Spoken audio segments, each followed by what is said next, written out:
La confirmation de l'acquittement de Charles Blé Goudé de Laurent Gbagbo, c'est notre premier sujet avec notre invité. On parlera toujours en lien avec la Côte d'Ivoire et la France maintenant du procès du bombardement de Bouaké. Raffarin, Villepin et Barnier vont témoigner. Puis du côté du Gabon, bien mal acquis, l'ex-Mix France Sonia Roland entendu par les enquêteurs. Voilà donc pour le programme de l'invité international et c'est Maître Éric Emmanuel Sosa qui est avec nous. Bonsoir Maître. Bonsoir Samuel. Oui. Nous sommes d'abord du côté donc de la Cour pénale internationale dans la décision qui a été lue par le juge Chil Oboué Osudji ce mercredi. La chambre d'appel de la Cour pénale internationale indique qu'elle rejette l'appel du procureur et confirme la décision de première instance. En janvier 2019, l'ancien président ivoirien et l'ex-leader des jeunes patriotes Charles Blé Goudé et Laurent Gbagbo avaient été acquittés. Premier sentiment, Maître Éric Emmanuel Sosa, à l'écoute donc de cette information. Un énorme soulagement et une évidente satisfaction parce que depuis que nous avons pris l'habitude de commercer ensemble hebdomadairement, et le sujet du procès de Laurent Gbagbo et Charles Blé Goudé est venu souvent dans les débats et s'est imposé parce que c'était des faits d'actualité.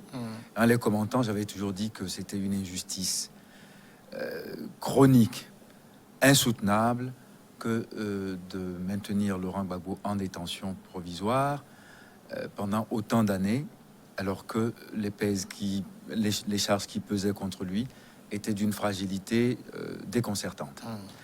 La démonstration a été faite brillamment par ses avocats et elle a abouti à un acquittement dans une forme de chaos technique, parce qu'il n'avait même pas besoin, pour poursuivre le procès et établir son innocence, de faire venir leurs témoins.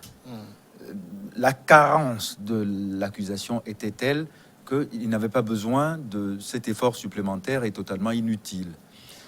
Alors aujourd'hui, voilà Laurent Gbagbo blanchi doublement. Alors se pose la question de quoi après. C'est à ça que nous sommes confrontés, mais on ne peut pas ne pas poser la question aussi de tout ce gâchis, cette détention longue de 8 ans pour rien, en fin de compte, pour rien. Et ça mérite qu'un procès en réparation soit engagé pour que la CPI prenne ses responsabilités, parce qu'on ne peut pas comme ça lancer des accusations sur des bases aussi fragiles, aussi légères, et parfois de façon totalement partisane, en étant de parti pris pour un camp. On parle quand même d'une guerre civile. Dans une guerre civile, il y a une confrontation entre deux camps. Et forcément, dans les deux camps, il y a des victimes et il y a des coupables. Mais non, ici, il n'y a aucune victime du côté du camp Ouattara, des forces nouvelles, j'allais dire. Mais non, pardon. Il n'y a personne qui soit poursuivi parce que coupable de crimes, crimes de guerre ou d'exactions sur les populations civiles dans le camp des forces nouvelles. On n'a trouvé que dans le camp des FNC, en fin de compte. Parce qu'on a parlé d'escadron de la mort, enfin tout un tas de choses fantasmées, en déformant de façon très vulgaire ce qui était une guerre voulue par le camp Ouattara et ses supports occidentaux. C'est clair, et c'est ça le problème. C'est ça le problème. Dans la décision lue par le juge, il dit quelque part également que la chambre d'appel estime à la majorité que le procureur n'a pas réussi à démontrer que la chambre préliminaire avait fait des erreurs de droit ou des erreurs de procédure. Ça, c'est clairement à l'adresse donc du procureur Fatou Bensouda. Oui. C'est un camouflet pour elle? Mais totalement, oui. C'est un camouflet parce que, écoutez, à part Bosco Ntaganda, qui d'autre elle a réussi à confondre jusqu'à une condamnation définitive? Qui d'autre? On a vu le cas avec Jean-Pierre Bemba, acquitté. Et puis ensuite, Laurent Gbagbo, c'est-à-dire les plus grosses prises, ont été blanchies par le système judiciaire international de la CPI. Donc vous comprenez que quand même, c'est un camouflet, il y a des questions à se poser sur la façon dont l'accusation est conçue en général. Et bon, je dis pas, il faut pas à chaque fois accabler. Quand il y a condamnation, c'est que le parquet a bien fait son travail. Ouais. Bon, ça veut dire parfois que c'est la défense qui l'a mal fait. Bon, c'est pas toujours aussi évident. Mais là, ici, quand même, de façon flagrante, on a des exemples de malfaçon, quoi, de malfaçon de la justice pénale, criminelle et internationale, qui sont pas acceptables. La Chambre d'appel estime, enfin, a également révoqué les conditions qui avaient été imposées aux deux prisonniers, notamment La résidence. Voilà, les conditions de résidence, et a demandé donc au greffier d'ordonner leur transfèrement, d'organiser le transfèrement vers un ou des États de leur choix, donc clairement libre de tout mouvement. Absolument. Et c'est le résultat le plus satisfaisant, et c'est finalement ce à quoi ça devait aboutir. Ils sont libres d'aller où ils veulent. Bon. En Côte d'Ivoire, si c'est leur guise. Voilà. Alors, on le dit, camouflé pour la procureure. Maintenant, et pour l'État ivoirien, c'est l'État qui avait livré, je vais employer ce mot-là, ces deux personnalités à la CPI. Oui, mais ça, c'est le cynisme des conflits politiques. Bon, on a décidé de livrer Laurent Gbagbo et Charles Blé Goudé à la CPI, mais la même CPI réclamait également Simone Gbagbo, qu'on s'est abstenu de livrer. On lui a fait un procès sommaire, vraiment de pacotille, quoi, hein, en Côte d'Ivoire, qu'il a trouvé condamné, et ensuite on l'a amnistié. Bon, ça c'est le petit jeu politique, hein. Vous savez, bon, je sais plus qui est-ce qui disait que tous les arts du monde ont créé leur merveille. L'art de gouverner ne produit que des monstres. Parce que là, c'est monstrueux ce qui a été fait à Laurent Gbagbo. La façon dont on l'a pris comme un paquet, envoyé à La Haye. Il a quand même été chef d'État, président de la Côte d'Ivoire pendant 10 ans. 10 ans, ouais. Voilà comment on le traite. C'est-à-dire, c'est vae victis. C'est toujours le gagnant qui impose sa loi, quoi. En oubliant que demain, peut-être qu'il pourrait se trouver lui aussi dans pareille position. À Dieu ne plaise, parce que sinon ce serait à chaque fois un recul supplémentaire en Afrique de l'enracinement des principes démocratiques, parce que bon, le jeu démocratique ne devrait pas être un combat à mort. Mais là, c'était une mise à mort, parce que ce qui lui a été fait, c'est... Bon, certains vous diront, mais non, je vous donne la vie sauve, mais elle vous sera pire que la mort. Je vous laisse la vie sauve, mais elle vous sera pire que la mort. C'est un peu ça ce qui est arrivé.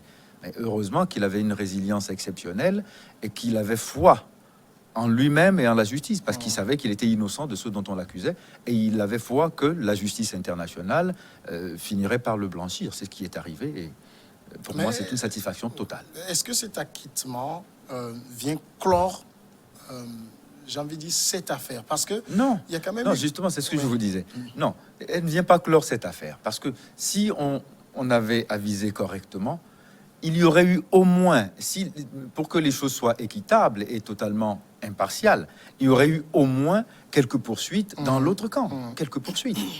Même s'ils avaient fait semblant de prendre des sous-fifres du menu fretin, bon, ça ressemblerait à quelque chose au moins qui honore le bon sens. Mais là, ici, non. C'est-à-dire que c'est même attentatoire au bon sens de voir qu'au cours d'une guerre civile, on décide que c'est seulement un camp dont les actes sont répréhensibles et l'autre camp est totalement en situation d'immunité. Ça, déjà, c'était choquant de la part d'une justice censée être neutre parce que internationale.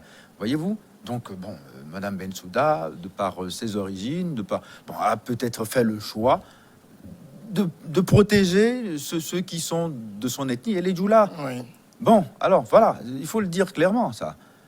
Elle est là, elle ne sera plus en fonction dans quelques mois. Bon, son cas à la CPI sera réglé. Ça n'en fait pas une mauvaise personne pour autant, hein. Mais elle s'est lourdement trompée. Elle a été influencée et elle a fait de la politique au lieu de faire du droit. Ça, c'est ce que tous les éléments des deux verdicts viennent nous enseigner. Alors, voilà. Il y a quand même des victimes qui sont là, qui attendent de savoir Qu'est-ce qui s'est passé? Qui est coupable de ce qui Il y a s'est des passé? victimes des deux côtés qui attendent, qui sont dans la même attente, dans une attente identique. Bon, mais qui n'auront peut-être pas de réponse. Mais dans tous les cas, la justice internationale, dans un procès qui a été mené vraiment avec tout l'attirail des éléments de défense et de l'accusation, est venue dire que il y a peut-être eu des victimes, mais c'était pas lui le responsable. Oui. Ça devrait au moins apporter une réponse. Alors, il y a des victimes qui demandent, mais il faut leur livrer nécessairement quelqu'un, même un innocent, pour qu'ils aient un nom sur le responsable de leur malheur. Non. Le premier responsable de leur malheur, c'est celui qui a voulu arriver au pouvoir par les armes.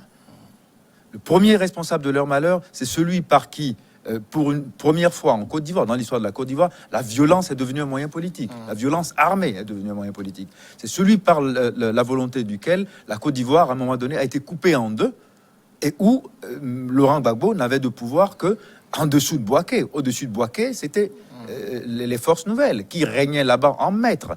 Ils n'ont pas fait de victimes de ce côté-là. Pendant qu'ils y étaient, personne n'est mort. Personne n'a été victime d'exactions et d'actes cruels. Personne. Les incursions qui ont été faites, Douékoué et tout ça, ça parle à personne. C'est encore les Fancy qui l'ont fait, ça. Il faut quand même avoir tout ça présent à l'esprit. Et si la justice internationale est quand même incapable aujourd'hui de mettre un visage sur ce qu'il y a eu, mais qui va venir répondre à cette question que se posent les victimes? Ce n'est pas comme ça que les choses s'énoncent, à mon avis. C'est pas qu'elle est incapable de mettre un visage ou un nom sur les coupables. C'est qu'ils ont pris le mauvais coupable. En réalité. C'est ça. Ils ont choisi un coupable qui avait il a une tête de coupable. Quand vous avez perdu une élection puis la guerre, ben vous êtes coupable d'avoir perdu la guerre et l'élection. Voilà. Bon, l'élection a été perdue dans quelles conditions? Je ne veux pas qu'on refasse l'histoire, mais tout le monde sait que dans cette affaire, Laurent Gbagbo demandait une chose, la même que avait demandé George Walker Bush contre Al Gore. Voilà, Al Gore. La même chose que Al Gore a demandé contre George Walker Bush, la même chose que Donald Trump a demandé contre Joe Biden. Bon, ça lui a été refusé. Ça lui a été refusé parce que le coup d'État s'est produit au moment de la proclamation des résultats. Et le résultat a été proclamé dans des conditions qui ont été contestées par certains membres, notamment les membres FPI de la commission nationale, de la CENI ivoirienne. Bon, donc à partir de ce moment-là, a commencé un processus qui est devenu totalement belliqueux parce que Alassane Ouattara a réussi à mobiliser ses alliés, ses forces extérieures pour venir consolider un pouvoir qu'il fallait lui donner coûte que coûte. Et on lui a livré et Gbagbo et le pouvoir. Voilà comment ça s'est passé. On en a été tous témoins. Est-ce qu'il faut que la CPI poursuive les investigations maintenant pour savoir, parce qu'elle était persuadée quand même dès le départ qu'il y a eu crime de guerre, crime contre l'humanité. L'acquittement ne vient pas effacer ça. Est-ce qu'elle doit poursuivre maintenant les investigations pour savoir qui a perpétré ce qu'elle aurait dû faire depuis le début? C'est-à-dire que Laurent Gbagbo a été désigné comme tel et envoyé par le gouvernement ivoirien sur la base d'accusations conçues par le gouvernement ivoirien avant d'aller à la CPI.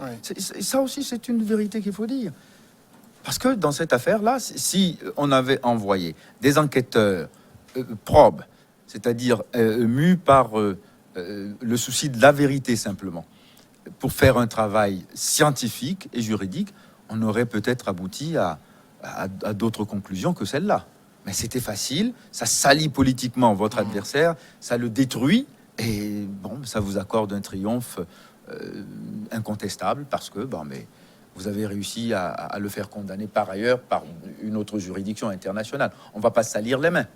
On aurait pu le juger en Côte d'Ivoire, mais bon, non, ça serait trop compliqué.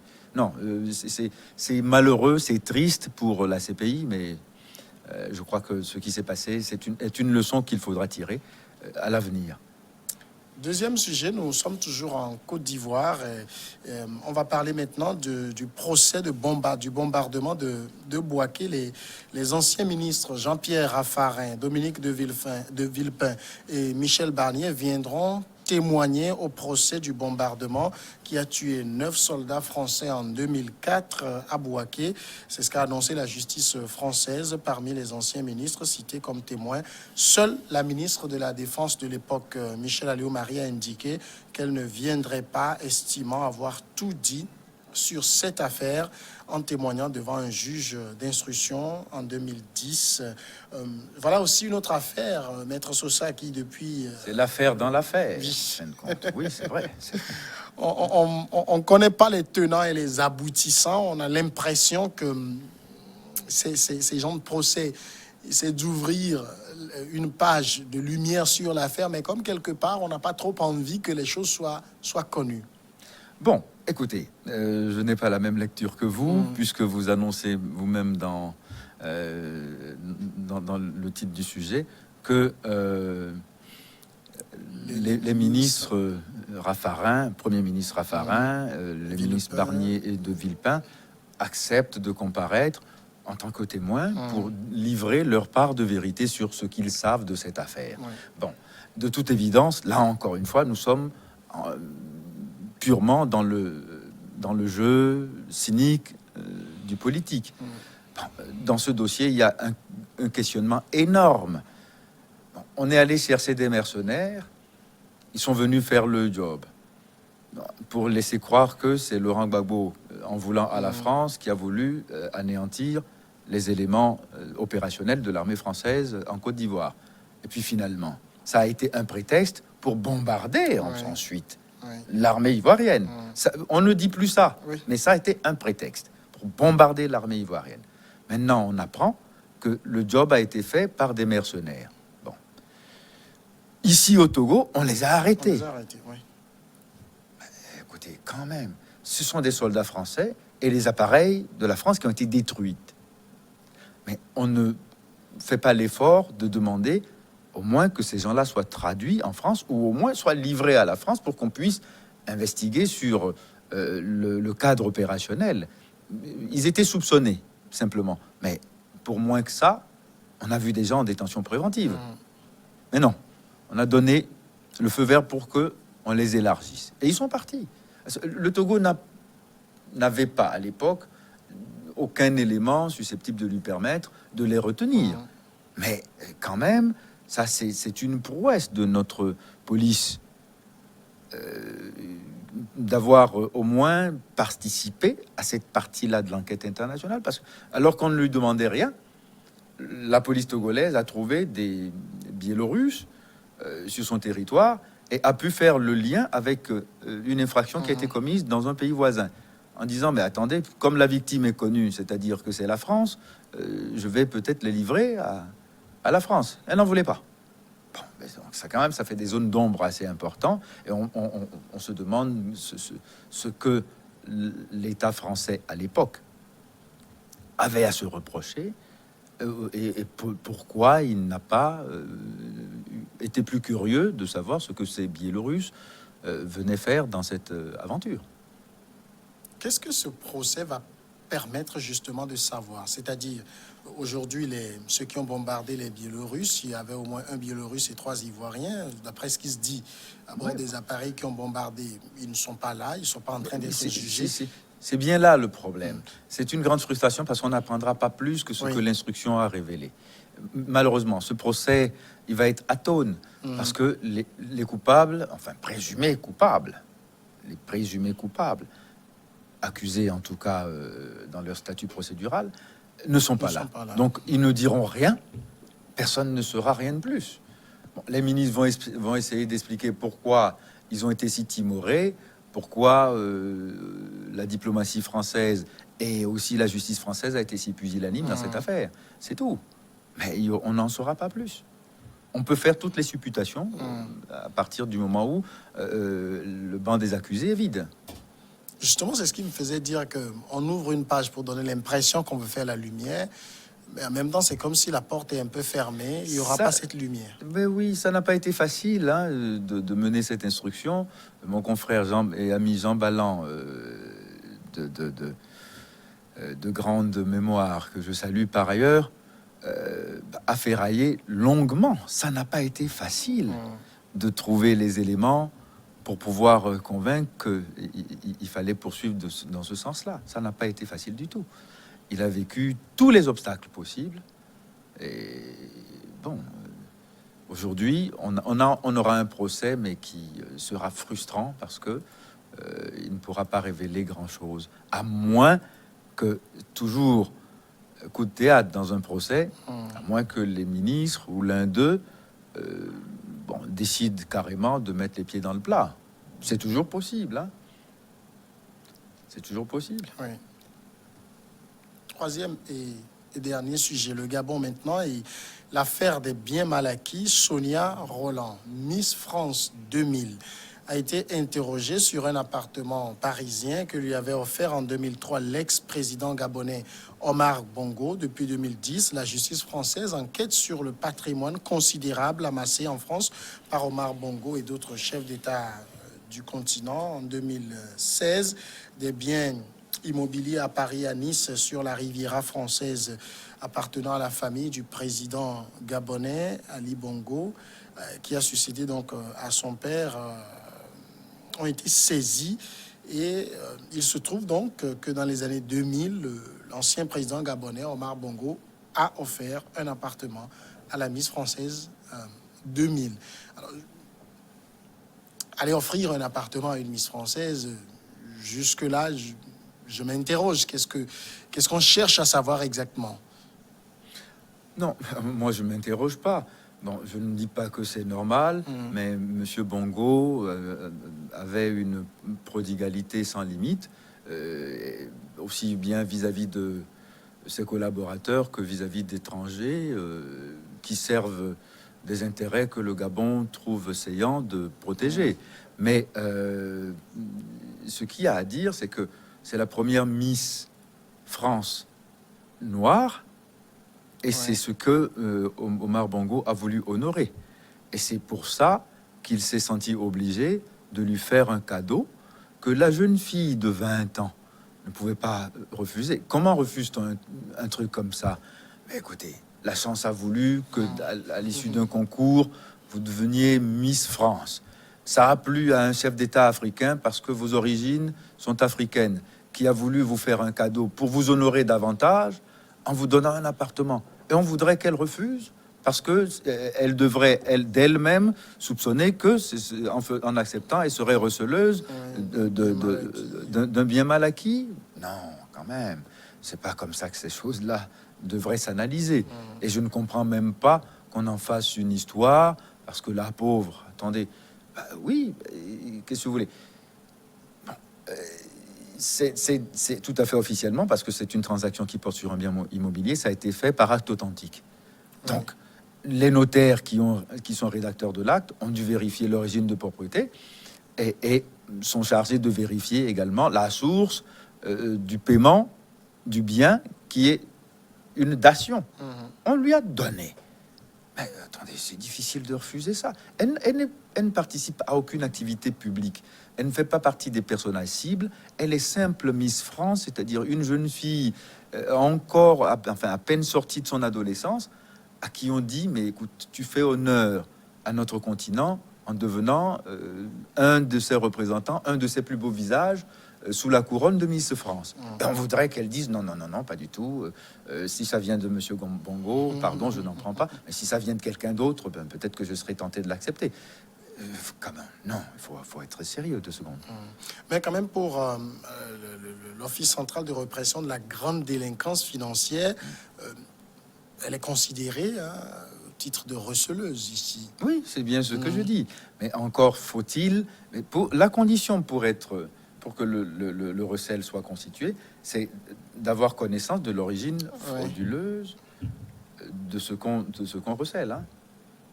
C'est bien pour ça que je posais la question tout à l'heure. Est-ce qu'une jeune fille de 20 ans, Miss France, c'est-à-dire, c'est un titre purement honorifique, et rapporté à son âge, devrait être capable de dire, si c'est le président Bongo qui me l'offre, je dois me méfier. À l'époque, le président Bongo offrait plein de choses à plein de monde. Il achetait à grande pelletée des bordées, des avenues entières d'hôtels particuliers et d'appartements. Personne ne lui disait rien. C'est pas aujourd'hui, avec le recul du temps. Vous vous rendez compte, 21 ans après, qu'on découvre que, pendant son règne, il y a eu quelques mauvaises manipulations de l'argent public, qu'il faut maintenant dire, elle aurait dû avoir la préscience que, s'agissant de Mongo, il y a un soupçon d'origine frauduleuse. Comme Mongo pouvait tout à fait sortir de ses propres deniers de l'argent et acheter cash un appartement, offrir à qui il veut. Mais Je ne suis pas en train de défendre forcément les manières et les pratiques qui étaient reprochées, qui sont reprochées encore à certains chefs d'État centrafricains, c'est-à-dire Bongo, Sassou Nguesso et Obiang. Bon. Mais il est vrai que ce n'est pas uniquement eux qui ont l'apanage de ce genre de comportement. Bon, mais quand même, là, pour le coup, s'agissant de Sonia Rolland, je dis qu'il faudrait avoir, pas de l'indulgence, mais un peu de bon sens et mettre chaque chose à la place et du bon sens au-dessus de tout. C'est un appartement de 800 000 euros, estimé à 800 000 euros quand même. Aujourd'hui, oui. À l'époque, non. Oui, à l'époque, ça aurait valu peut-être la moitié, ou tiers, peut-être encore moins, parce que dans le quartier où l'appartement est situé, l'investissement immobilier s'est bonifié considérablement. Après 20 ans, c'est normal. Mais la question se pose du moment où elle a reçu. Est-ce qu'elle était en position de savoir ou de soupçonner que cet appartement pouvait avoir une source douteuse, enfin, du moins son acquisition, quoi. Pour avoir une source douteuse et répréhensible? Non. Donc, il faut la laisser jouir de cet appartement. Et tous mes voeux l'accompagnent. Maître Sousa, merci d'être passé. C'est moi qui vous remercie. La pause maintenant et puis regard croisé.